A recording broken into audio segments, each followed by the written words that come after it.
So one thing with Donald Trump doing everything he's doing with tariffs and destabilizing everything and all of it is that when we're not buying from other countries because of tariffs, because now everything's more expensive, and they're not buying from us because of tariffs and things that they've put on, we need to find other outlets. And so do these other countries. Well, China and Canada have come to some kind of a trade deal, apparently buying from, and I'm not sure which way it is, if it's China selling to Canada and Canada selling to China, or maybe a bit of both.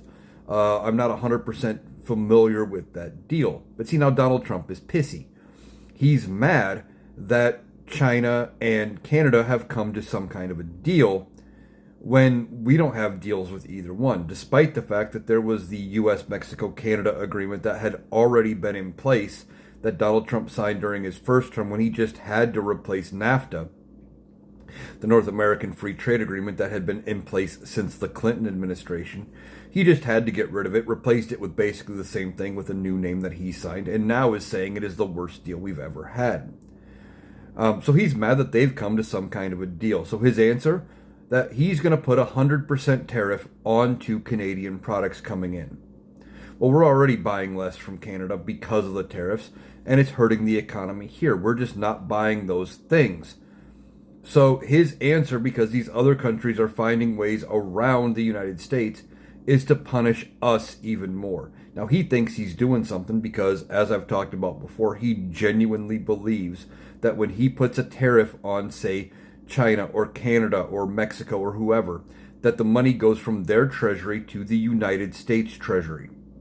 Period. That's how he thinks it works. What really happens is the importer, whatever company, and I'm going to use Walmart because they're a huge company.